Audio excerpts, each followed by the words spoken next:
Kinnick Stadium has an abundance of history, both through its renovation and events that have happened at the stadium itself. Kinnick Stadium is located in Iowa City, Iowa, and it is the home to the University of Iowa Hawkeyes. It first opened in 1929 and has gone through frequent renovations. The original construction took 6 months.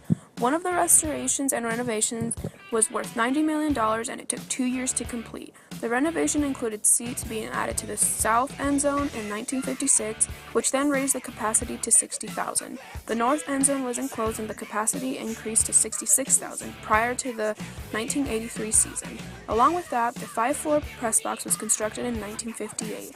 The press box has gone through $3 million worth of improvements and renovations that include the addition of 18 private viewing suites and the remodeling of all 5 levels.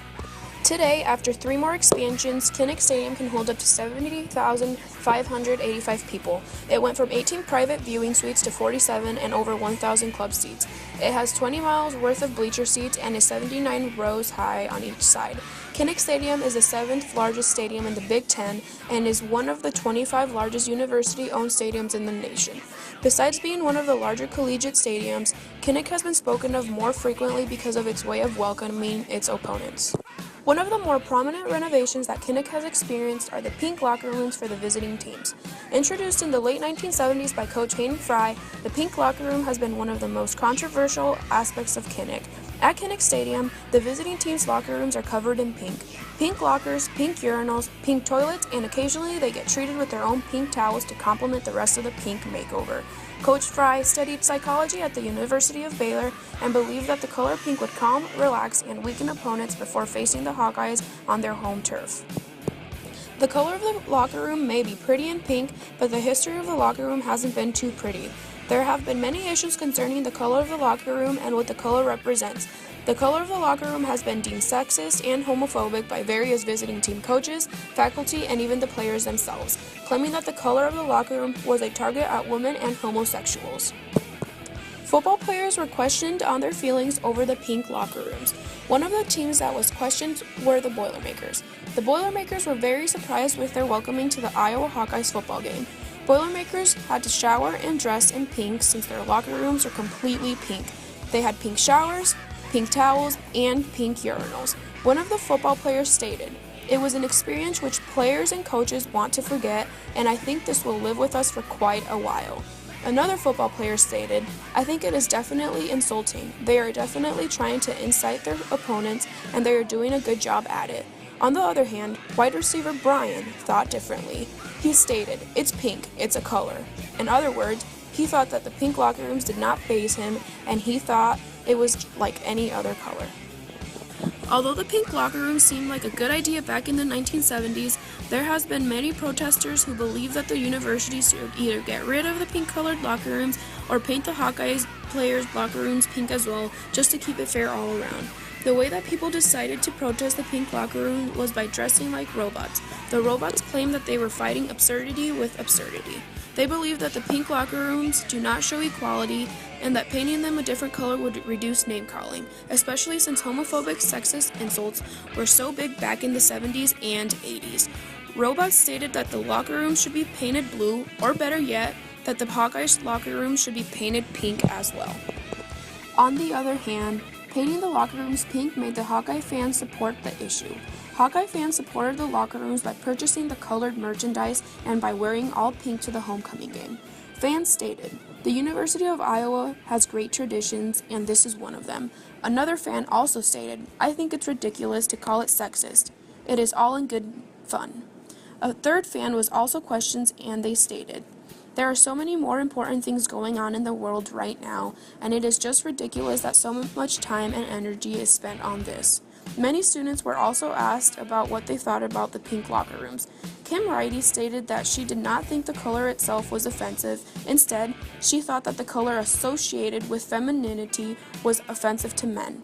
Mandy Lee thought that the pink locker rooms were funny, but that it should not take offense to players, especially because guys wear pink nowadays.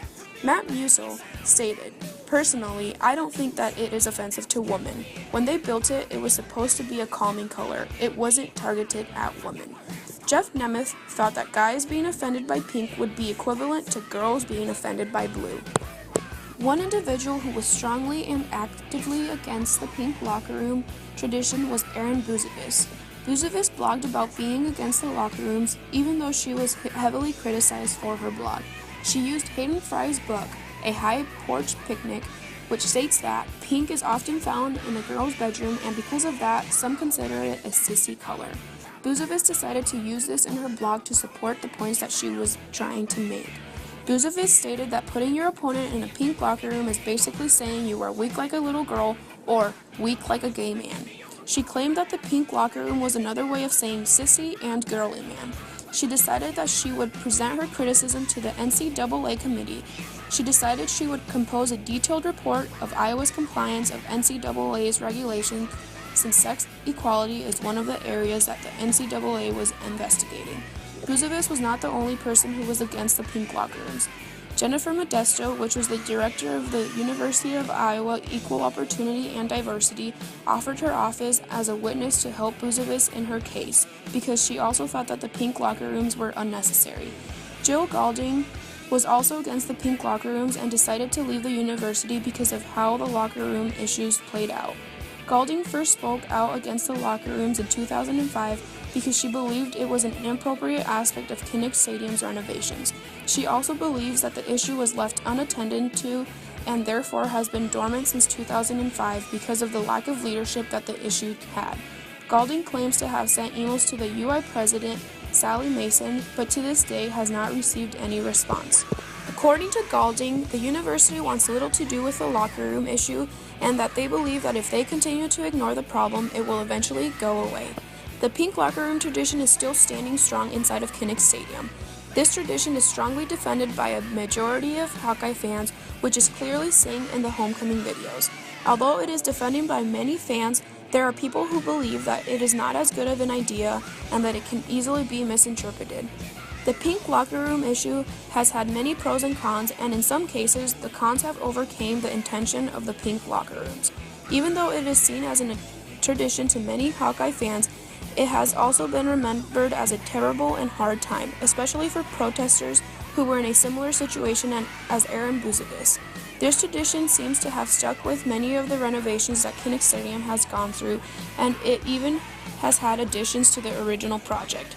Kinnick Stadium is going to go through another renovation once again for the 2018 season.